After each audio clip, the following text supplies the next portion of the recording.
الشيطان الرجيم.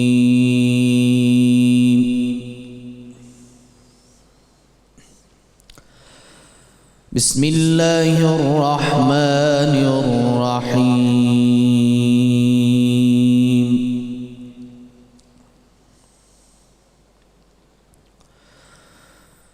هو الذي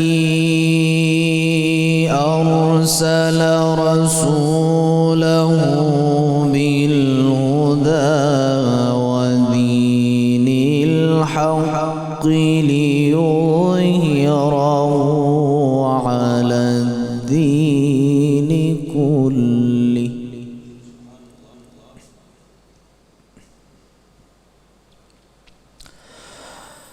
وكفى بالله شهيدا.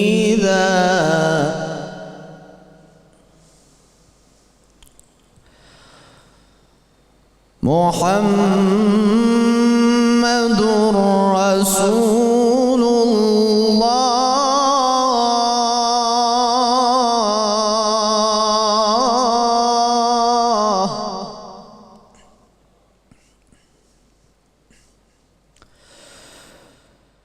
هو الذي أرسل رسوله بالهدى ودين الحق ليظهره على الدين كله وكفى بالله شهيدا.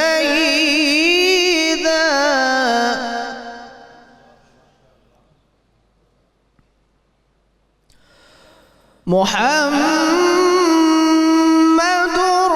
رسول الله.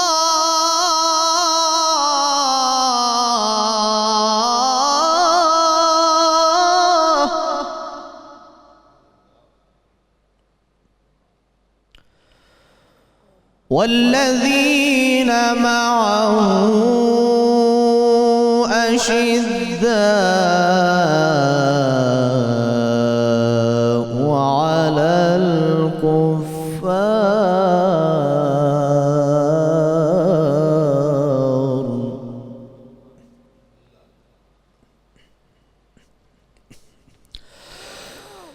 والذين معه أشداء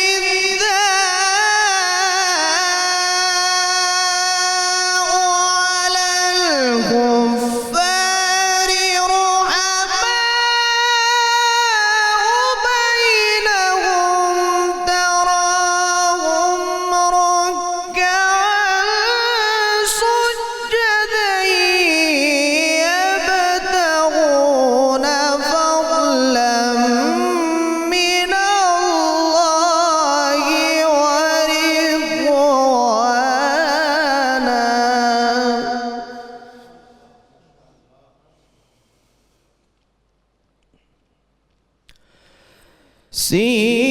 سيماهم في وجوههم من أثر السجود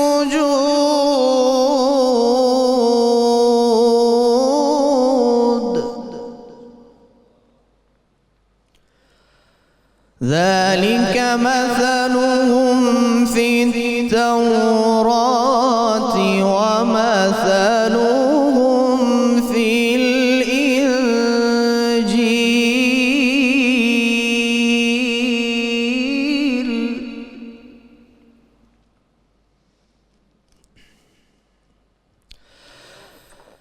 ذلك مثلهم في التوراة ومثلهم في الإنجيل كزرع أخرج شطأه فآزره فاستوى على سوقه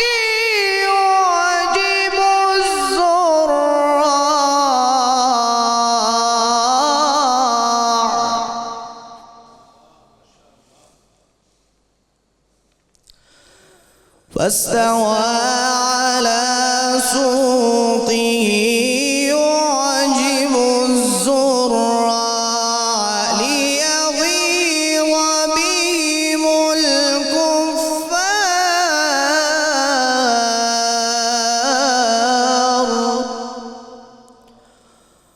وعد الله الذين آمنوا وعملوا الصالحات منهم مغفرة وأجرا عظيما. صدق الله العلي العظيم.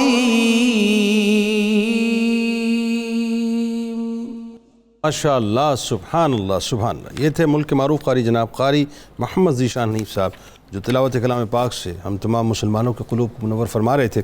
الحمدللہ رب العالمین والصلاة والسلام علی سید الانبیاء والمرسلین. اللہم صلی علی سیدنا و مولانا محمد وعلی آلہ واصحابہ وبارک وسلم وصلی علیہ.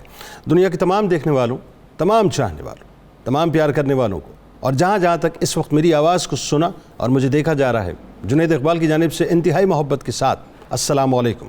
ایک بار پھر ناظرین، آپ کو رحمت رمضان کی خصوصی براہ راست نشریات افطار ٹرانسمیشن میں دل کی گہرائیوں سے خوش آمدید کہتا ہوں. بات یہ ناظرین کہ خدا رحم کرتا نہیں اس بشر پر، نہ ہو درد کی چوٹ جس کے جگر پر. کرو مہربانی تم اہل زمیں پر، خدا مہرباں ہوگا عرش بری پر.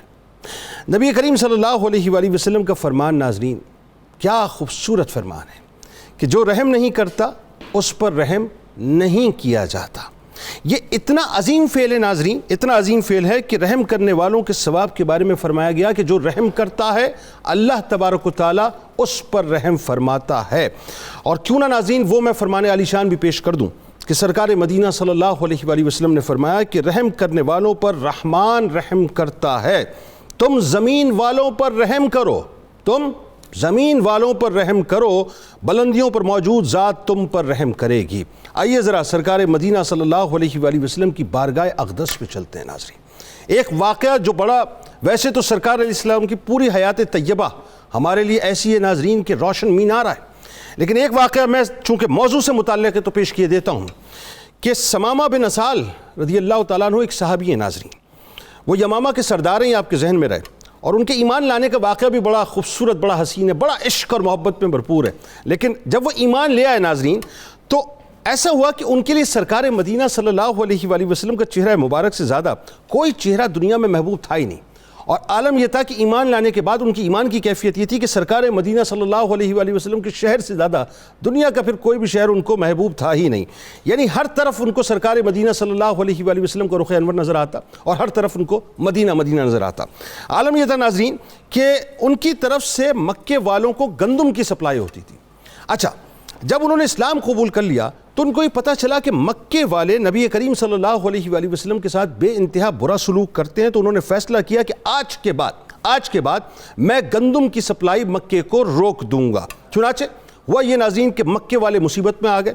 جب مصیبت میں آئے تو حدیث پاک میں آتا ہے کہ ثمامہ بن اسال جب مکے میں آئے تو کہہ دیا کہ جب تک یعنی جب ان سے رابطہ کیا اور ان سے کہا کہ جی آپ یہ سپلائی کھول دیں، تو انہوں نے فرمایا جب تک میرے محبوب اجازت نہیں دیں گے میں گندم کی سپلائی مکے میں نہیں کروں گا. مکے والوں نے پھر اس کے بعد ناظرین مرتے نہیں تو کیا کرتے، نبی کریم صلی اللہ علیہ وآلہ وسلم کے نام ایک رقہ لکھا. اور رقے میں کیا لکھتے ہیں ذرا سوچیے، اور یہ بھی ذہن میں رہے کہ یہ وہی مکے والے ہیں کہ جنہوں نے سرکار مدینہ صلی اللہ علیہ وآلہ وسلم پر ظلم و تشدد کا بازار گرم کیا، جنہوں نے رسول اللہ صلی اللہ علیہ وآلہ وسلم کی کمر اتھر پر اوجڑی رکھی، جنہوں نے سرکار مدینہ صلی اللہ علیہ وآلہ وسلم کے راستے میں کانٹے بچھائے، جنہوں نے سرکار مدینہ صلی اللہ علیہ وآلہ وسلم کے صحابہ پر بے انتہا تشدد کیا، جنہوں نے رسول اللہ صلی اللہ علیہ وآلہ وسلم پر زندگی کو تنگ کیا، جنہوں نے سرکار مدینہ صلی اللہ علیہ وآلہ وسلم پر شیبی ابی طالب میں 3 برس تک اس حد تک سوشل بائیکاٹ کیا کہ میرے آپ کے آقا و مولا صلی اللہ علیہ وآلہ وسلم کو چمڑے ابال کر پینے پر، پتے کھانے پر مجبور کیا گیا. اب یہ ذہن میں رکھیے گا ناظرین. اب لکھتے کیا ہے رکے میں،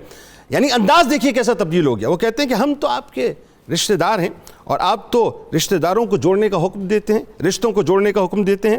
ہماری گندم بن کر دی گئی ہے، ہم بھوک کی وجہ سے مرنے لگے ہیں، آپ رحم فرمائیں تو ہمیں گندم دوبارہ میسر آنا شروع ہو جائے۔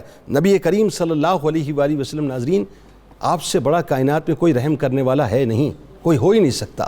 نبی کریم صلی اللہ علیہ وآلہ وسلم نے ایک مکتوب لکھا کہ اے ثمامہ ان کی گندم کو نہ روکو، چنانچہ اللہ کے حبیب صلی اللہ علیہ وآلہ وسلم کے فرمان کے بعد ایک بار پھر مکے والوں پر گندم کی سپلائی کھول دی گئی۔ کہنے کا مقصد کیا ناظرین؟ کہنے کا مقصد یہ ہے کہ یہ جو رحم کا فلسفہ ہے نا، یہ بڑا عظیم الشان ہے صاحب۔ جنہوں نے زندگیوں کو تنگ کر دیا، میرے سرکار نے ان تک پہ رحم فرمایا ہے، تو جو اپنے ہیں ان کے ساتھ کیا کچھ معاملات کی۔ انشاءاللہ آج اس موضوع پہ گفتگو کریں گے کہ اسوہ رسول صلی اللہ علیہ وآلہ وسلم کی روشنی میں رحم دلی کی اہمیت کیا ہے۔ ہمارے ساتھ اس وقت جو شخصیات تشریف فرما ہیں، یقیناً آپ ان کو مختلف فورمز پہ بھی دیکھتے رہتے ہیں، لیکن میری پہلی شخصیت آپ کے ہم سب کے انتہائی قابل احترام ہیں، ممتاز عالم دین ہیں، بہت ہی خوبصورت، انتہائی مدلل گفتگو کرتے ہیں، میرے دل کے بہت قریب ہیں، محترم جناب مفتی محمد فاروق القادری صاحب۔ ان کے ساتھ تشریف فرما ہیں ماہر غذائیات، بہت ہی زبردست ٹپس بتاتی ہیں۔ آج انشاءاللہ آپ سے بہت سی باتیں جو ہیں وہ ان سے آپ کو سنوائیں گے۔ محترمہ عائشہ خالد صاحبہ میرے دائیں جانب موجود ہیں، آپ وزیر ہیں سوشل ویلفیئر و بیت المال پنجاب کے، محترم جناب سید یاور عباس بخاری صاحب، اور میرے دائیں جانب بھی موجود ہیں ملک کے معروف قاری محترم جناب قاری محمد ذیشان حنیف صاحب، اور میرے دائیں ہی جانب موجود ہیں ملک کے ممتاز شناخہ محترم جناب اظہر فریدی اور ان کے ہمنوا، اور آخر میں کچن میں موجود ہیں ہمیشہ کی طرح مہوش ستارہ صاحبہ۔ تو آپ تمام لوگوں کو میں خوش آمدید کہتا ہوں، السلام علیکم۔ اور عائشہ خالد صاحبہ آپ سے تو ہم نے بہت سی باتیں ٹپس کے طور پہ پوچھنی ہیں، تو یقیناً آپ نے اپنے آپ کو تیار رکھنا ہے۔ تو ناظرین ہمارے ساتھ رہیے، بس یوں جاتے ہیں اور انشاءاللہ پھر لوٹس کے واپس آتے ہیں۔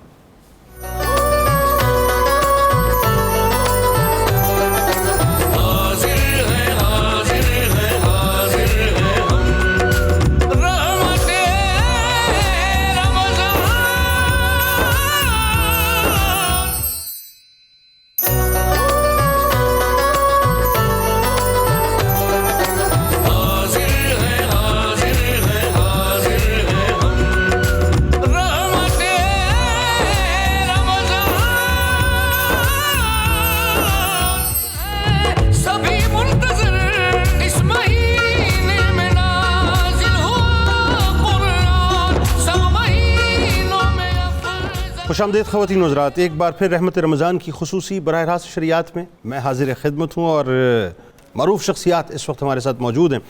بات کا آج آغاز ناظرین دل کر رہا ہے کہ رحم دلی کے حوالے سے کریں، تو مفتی صاحب ہمارے ساتھ موجود ہیں، ذرا ان سے پوچھتے ہیں۔ صاحب مفتی صاحب یہ بتائیے، یہ جو تصور ظاہر ہے آپ کو بہت واضح طور پہ سرکار مدینہ صلی اللہ علیہ وسلم نے ہم سب کو دے دیا کہ رحم کرو تاکہ رحم کیے جاؤ، یہاں سے آغاز کیجیے جی۔ بسم اللہ الرحمن الرحیم۔ جنید بھائی، دنیا مکافات عمل کی ہے، اس میں قانون ہے کہ جو جیسا بیج بوتا ہے ویسی ہی فصل کاٹتا ہے۔ بالکل ٹھیک۔ رحم کرو تاکہ رحم کیا جائے کا مطلب بھی یہی ہے کہ آپ کسی پر رحم کریں گے تو سوسائٹی میں لوگ آپ پر بھی رحم کریں گے۔ صحیح بات۔ اور صرف سوسائٹی میں ہی آپ پر رحم نہیں ہوگا، بلکہ وہ خالق جس نے آپ کو پیدا کیا اور اس نے قانون بنایا کہ تم رحم کرو تو وہ بھی رحم کرے گا۔ اللہ، اسی بات کو قرآن مجید میں بڑے خوبصورت انداز میں ڈیفائن کیا گیا۔ سورہ آل عمران کی آیت نمبر 133 اور 134 کا اگر ہم مضمون پڑھیں تو جو خوبصورت مومن کا تصور ان دو آیات میں پیش کیا گیا ہے، کاش کہ ہم ویسے بن جائیں۔ بتائیے۔ پہلی آیت میں ایک فضیلت بیان کی گئی اور دوسری آیت میں وہ مومن کی صفات۔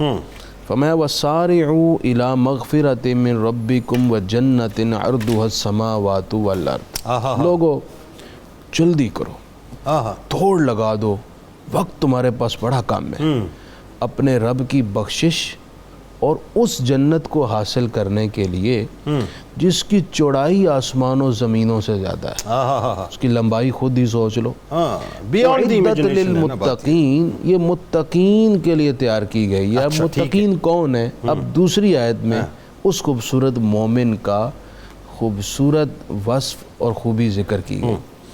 فرمایا الذین ینفقون فی السراء والضراء، وہ مومن جو خوشحال ہے یا تنگ دست ہے، ٹھیک ہے، دونوں حالتوں میں دوسروں پر خرچ کرتا ہے، رحم کرتا ہے. اللہ اللہ اللہ. کیا دوسری بات والکاظمین الغیظ، کچھ بھی ہو جائے غصہ پی جاتا ہے اپنی ذات کے لیے. وہ اتنا ایگریسو نہیں ہوتا کہ سب کچھ تہو بالا کر دے اور سوسائٹی کو تکلیف میں مبتلا کر دے.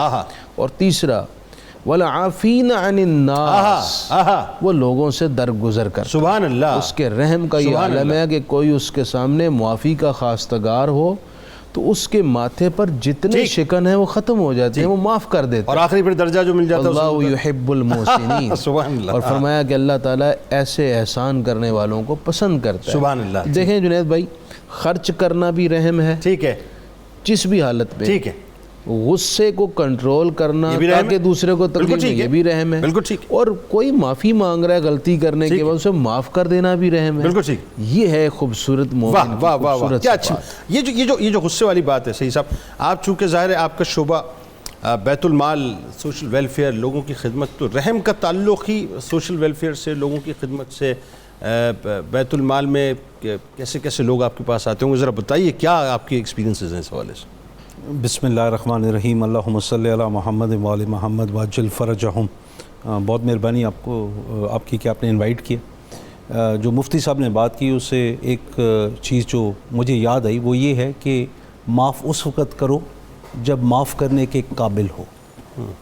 اس وقت معافی کا کیا فائدہ ہوا جب آپ کسی قابل نہیں ہوتے اور دشمن کو آپ تب معاف کر رہے ہیں. معاف اس وقت کرو کہ آپ کے پاس بھرپور طاقت ہو، جوانی ہو، ہر وہ چیز موجود ہو کہ آپ اگلے کو نیست و نابود کر سکتے ہو، اور اس کو آپ اس وقت معاف کرو. یہ تو سمجھ لیں کہ ایک بہت ہی عظیم ترین درجہ آ گیا نا جو آپ بتا رہے ہیں. عظیم ترین چیز. ویسے تو ہر صورت میں معاف کرنا ہے. اور مفتی صاحب نے جو بات بتائی یہ ہماری پرورش کے ساتھ اس کا تعلق ہے، اخلاقیات کے ساتھ.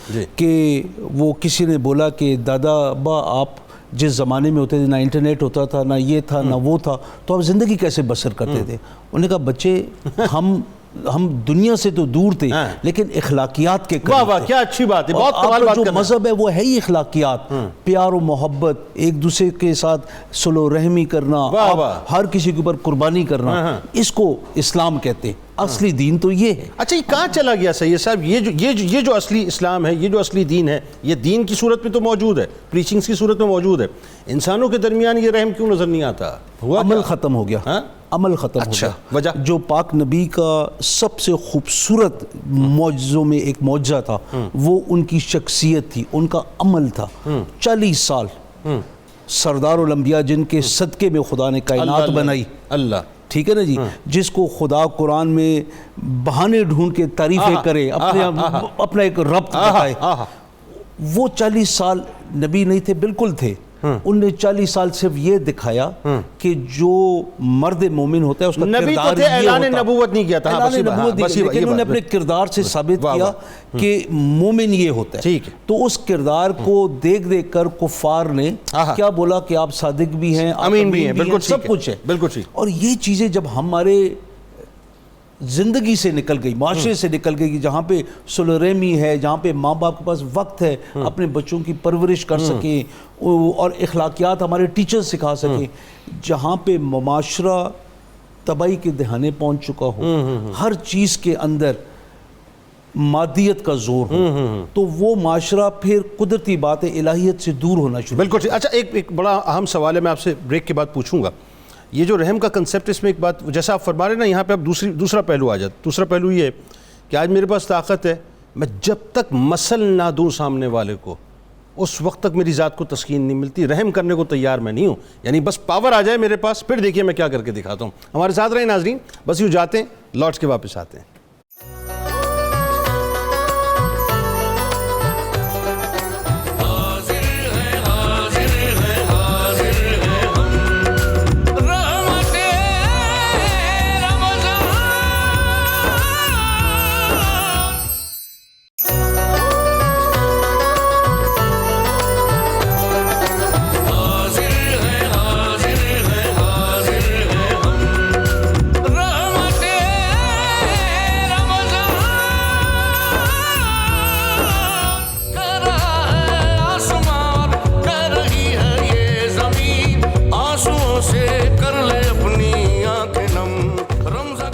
الحمدللہ رب العالمین والصلاة والسلام علی سید الانبیاء والمرسلین اللہم صلی علی سیدنا و مولانا محمد وعلی آلہ واصحابہ وبارک وسلم وصلی علیہ. دنیا کی تمام دیکھنے والوں، تمام چاہنے والوں، تمام پیار کرنے والوں کو، اور جہاں جہاں تک اس وقت میری آواز کو سنا اور مجھے دیکھا جا رہا ہے، جنید اقبال کی جانب سے انتہائی محبت کے ساتھ السلام علیکم. ایک بار پھر ناظرین میں آپ کو خوش آمدید کہتا ہوں رحمت رمضان کی خصوصی براہ راست نشریات میں افطار کے موقع پر. اور آج دل چاہ رہا ہے کہ ایک بہت ہی حسین سے انتہائی مختصر واقعے سے بات کا آغاز کروں. دیکھیں صاحب، سرکار مدینہ صلی اللہ علیہ وآلہ وسلم کی حیات طیبہ اور ان کی ذات اقدس ایسی ہے کہ وہ صرف انسانوں پر رحم نہیں فرماتے، بلکہ وہ تو جانوروں پر بھی رحم فرماتے ہیں، وہ نباتات پر بھی رحم فرماتے ہیں، وہ جنات پر بھی، حیوانات پہ بھی، ہر ایک پہ، یعنی کائنات کا ذرہ ذرہ رسول کریم صلی اللہ علیہ وآلہ وسلم سے ان کا رحم وصول کرتا ہے، ان کا پیار وصول کرتا ہے، ان کی الفت وصول کرتا ہے. ناظرین کرام، ہوا یہ کہ آپ صلی اللہ علیہ وآلہ وسلم نے چونٹیوں کی ایک بستی دیکھی، جہاں زمین میں ایک ایسا ٹکڑا تھا جہاں پر چونٹیاں، مطلب ایک سوراخ کے اندر بہت ساری چونٹیاں موجود تھیں، بہت ہی کثرت تھی ان کی. ہوا یہ کہ صحابہ کرام رضوان اللہ تعالیٰ علیہ مجمعین نے غلطی سے وہاں پر آگ لگا دی، تو آپ صلی اللہ علیہ وآلہ وسلم نے فرمایا کہ کس نے ان کو آگ سے جلایا ہے؟ ذرا غور کیجئے رحمت للعالمین کے رحم کے اوپر. ناظرین آپ نے فوراً انسٹنٹ سوال کیا کس نے ان کو آگ لگایا ہے؟ تو عرض کیا گیا رسول اللہ صلی اللہ علیہ وآلہ وسلم ہم نے آگ لگائی ہے. تو آپ صلی اللہ علیہ وآلہ وسلم نے فرمایا کہ آگ کے پیدا کرنے والے رب کے سوا کسی کے لیے یہ سزاوار نہیں ہے کہ وہ کسی جاندار کو آگ کا عذاب دے.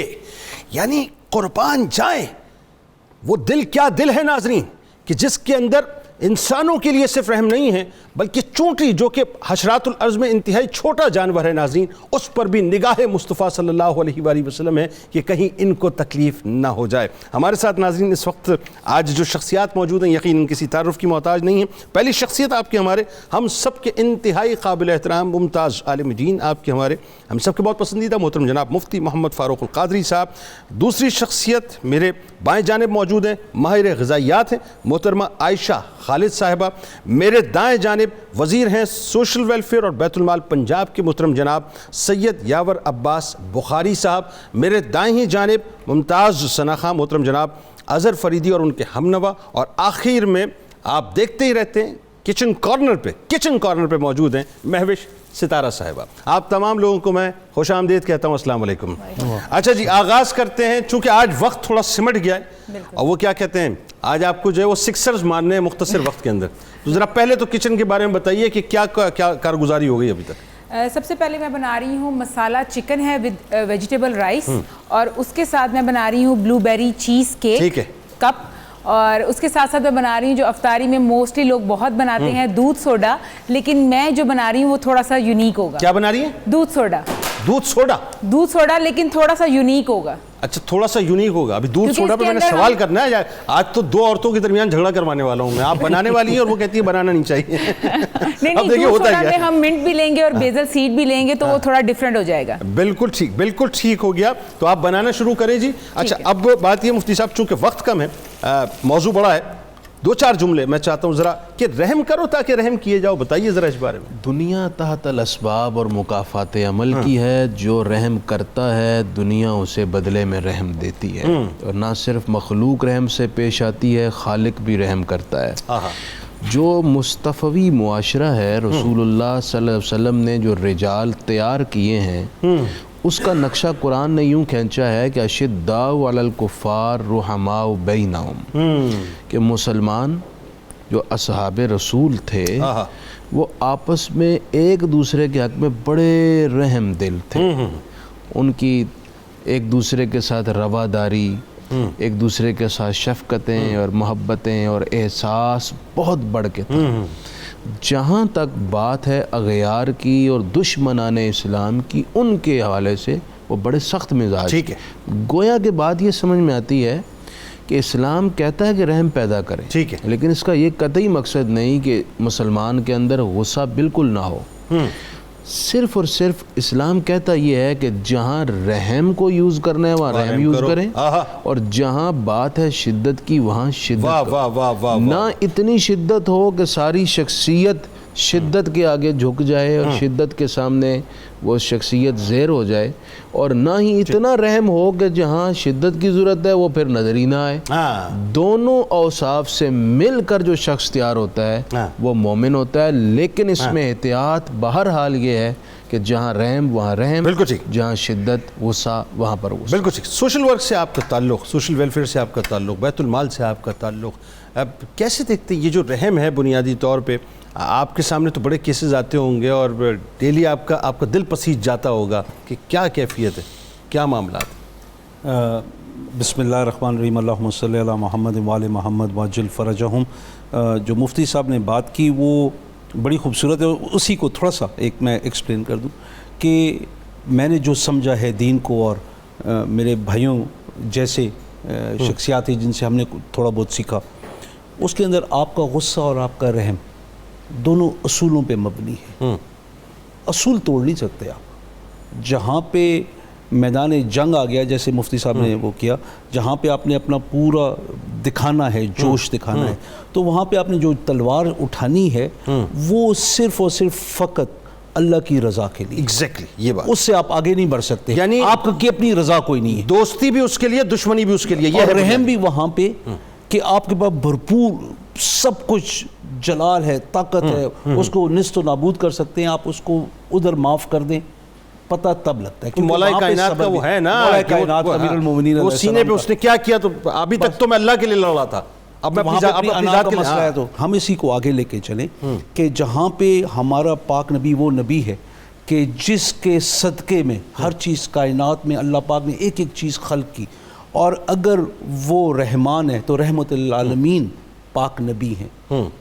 آپ کے اندر اگر آپ انہی کے ماننے والے ہیں، تو آپ اگر ان کی سنت پہ چلنے والے ہیں، تو آپ کی ذات میں، آپ کی شخصیت میں وہ رحم نظر آنا بہت ضروری ہے، وہ رحمت نظر آنی بہت ضروری ہے۔ اور آپ کے اندر جب یہ چیزیں آئیں گی تو آپ معاشرے کے اندر سوائے فلاح کے کچھ اور چیز تو پھیلے گی نہیں۔ اور ہمارے محکمے میں جو سب سے بڑا ایشو ہے، جو مجھے بھی اس سے پہلے کبھی نظر نہیں آیا، اور وزارت ملی تو اس کے بعد جب گئے اندر تھوڑی ریسرچ کی، تھوڑے دورے کیے، تو پھر پتہ لگا کہ ہم بوڑھے لوگوں کے لیے، ان مساکین کے لیے کہ جن کے سر کے اوپر کوئی ہاتھ رکھنے والا نہیں ہے، چاہے لڑکیاں ہیں چاہے لڑکے ہیں، وہ جن کو خدا نے کسی نہ کسی قوت سے محروم رکھا، کسی امتحان میں رکھا، وہ عورتیں کہ جن کے سروں پہ چھت نہیں ہے، ہم لوگوں نے ان کو پناہیں دی ہوئی ہیں، ان کی ہم نشو و نما کر رہے ہیں الحمدللہ، اور ان کی خدمت میں ہم عبادت کر رہے ہیں، ان کی خدمت میں خدا کرے کہ ہمیں جو ہمارے گناہ ہم سے سرزد ہوئے ہیں وہ معاف ہوں۔ اللہ، اور یہ وہ چیز ہے جب آپ ایک دفعہ جنید بھائی ایک دفعہ آپ آ کے دیکھیں سے، آپ کی آنکھوں سے اگر آنسو نہ نکلے، اور آپ حیران رہیں گے کہ حکومت کتنے بڑا کام کر رہی ہے۔ اور خاص طور پہ یہ حکومت، میں پچھلی اور اس کو میں نہیں دیکھتا ہوں، اس حکومت کے آنے کے بعد سوشل ویلفیئر کے اندر ہم لوگوں نے پیسہ زیادہ ڈالنا شروع کر دیا۔ واہ سبحان اللہ۔ جس سے فرق یہ پڑا ہے کہ ہمارے جتنے سٹرکچرز ہیں، جو بلڈنگز ہیں، ان کو بہتر کیا جا رہا ہے۔ آپ پناہ گاہیں دیکھ لیں، پناہ گاہ وہ ہے کہ جہاں پہ یہ نہیں ہے کہ کوئی یتیم مساکین آ کے رہ جائے، وہ کہ جو کچھ عرصے کے لیے آیا، اس کو کچھ تھوڑے وقت کے لیے ایک سہارے کی ضرورت ہے، اور وہ اسٹیٹ سہارا دے رہی ہے، جو ریاست مدینہ کا فلسفہ ہے۔ کوشش کر رہے ہیں کہ ہم وہاں پہ پہنچیں، بہت دور ہیں، ہم بہت دور ہے، نہیں ظاہر ہے وہ ریاست مدینہ پہ تو ہو ہی نہیں سکتا، وہ کہتے ہیں وہ بیبی سٹیپس لینے شروع اس کی خیرات مل جائے یہی کافی ہے، بہت بڑی بات، اصل بات یہ۔ بات آگے بڑھاتے ہیں۔ جی عائشہ صاحبہ، یہ بتائیے کہ اب یہ اس وقت بہت سے لوگ جو ہیں وہ ہمارے ہوتا ہے، یہ چونکہ فاسٹنگ کے ڈیوریشن بہت بڑھ چکا ہے، لہٰذا ایک سوال جو بڑا بنیادی ہے وہ یہ ہے کہ جی کون کون سی ایسی غذائیں ہیں جن کو استعمال کرنا چاہیے، بتائیے۔ پھر ابھی مجھے جھگڑا بھی کروانا ہے آپ دونوں۔ مہوش نے انٹروڈکشن کرایا اور دودھ سوڈا کا ان کی تھوڑی سی چینج ریسیپی تھی۔ بیسکلی جب آپ فاسٹنگ سٹیٹ میں ہوتے ہیں تو ہمارے رمضان جو گرمیوں میں ہوتا ہے اس کے آورز بڑھ جاتے ہیں، فوڈ گیپ زیادہ ہو جاتا ہے، تو جہاں 15-16 گھنٹے کا روزہ ہوتا ہے، اب ایک پروسیس ہے ٹیکنیکلی کیٹوسس اس کو بولتے ہیں، وہ ہونا شروع ہو جاتا ہے جب 8 گھنٹے سے زیادہ آپ کچھ کھاتے نہیں ہیں یا کوئی سورس آف انرجی نہیں لیا، مطلب کچھ بھی نہیں کھایا عام زبان میں، ٹھیک ہے۔ ہے. اب اس دوران آپ کو ایسی چیزوں کا استعمال اور انتخاب کرنا چاہیے جو کہ آپ کے اسٹمک کے لیے یعنی معدے کے لیے اچھی ہوں, جن میں ڈائریکٹ اب ہماری سنت بھی ہے اس کو فالو کرتے ہوئے کھجور کا استعمال بہت بہترین ہے. اب دیکھیں وہ بایولوجیکلی بھی کھجور, اب سائنس یہ کہتی ہے کہ اس میں ایک انسٹنٹ سورس ہے انرجی کی, جس میں فائبر بہت اچھی اماؤنٹ میں پایا جاتا ہے. ویسے کیسی کمال بات ہے, آپ کے جملہ سننے کے بعد مجھے ایک بات کا خیال آیا, 1450 برس بعد سائنس اتنی ترقی کرنے کے بعد دنیا کے سارے نیوٹریشنسٹ جو ہیں وہ اس بات پہ پہنچے کہ کرنا وہی چاہیے جو سرکار نے فرمایا. بالکل کرنا ایونچولی وہی چاہیے, بہت تجربوں کے بعد, بہت ایکسپیریمنٹس کے بعد, ٹھیک ہے. اور کھجور واقعی بہترین ایک سورس ہے, اس پہ کوئی بھی ڈائٹیشن اور اس چیز کے وہ بات نہیں کرے گا کہ نہیں ایسا نہیں, بالکل کہے گا. اچھا اس میں کیوں, اب اس میں آپ کو منرلز ملیں گے, کاپر ہے, مینگنیز ہے, پوٹیشیم ہے. اور ایک اور مزے کی بات یہ کہ جو بلڈ پریشر کے آپ کو پتہ ہے کہ رمضان ویسے تو جو کسی مرض میں مبتلا ہے وہ بے شک نہ رکھیں, لیکن اگر کوئی رکھ رہا ہے تو اس کے لیے بھی بہت بہترین ہے. اس کے بعد آپ فالو کریں اچھی روٹین میں, جیسے پانی, اچھے مشروبات کا استعمال اور انتخاب کریں, جس میں دودھ سوڈا میں نہیں کہوں گی. اگر دودھ سوڈا آپ استعمال کر رہے ہیں تو اس میں جو کاربونیٹڈ بیوریجز آپ استعمال کر رہے ہیں, جیسے جو بھی نام میں نہیں لے رہی, یعنی جو بھی سوڈا ڈال رہے ہیں وہ نہ ڈالیں, لیکن اس میں کچھ سیڈز کا استعمال کر سکتے ہیں, تخم مرنگا ڈال لیں. یہ کہہ رہی ہے دودھ سوڈا استعمال نہیں کرنا چاہیے, آپ دودھ سوڈا استعمال کروا رہی ہیں ہمیں. کبھی کبھی بنتا ہے, کبھی لڑیں گے نہیں ہم, اسے کہتے ہیں بہت ہی آسان راستہ اختیار کرنا. ناظرین ہمارے ساتھ رہیں, بس ہم یوں جاتے ہیں اور لوٹ کے واپس آتے ہیں. سموسے اور پکوڑوں کے بارے میں ضرور پوچھوں گا ان سے کہ جی سموسے اور پکوڑے جو ہیں وہ ہمیں کھانے چاہیے کہ نہیں کھانے چاہیے. یوں جاتے ہیں جناب اور لوٹ کے واپس آتے ہیں.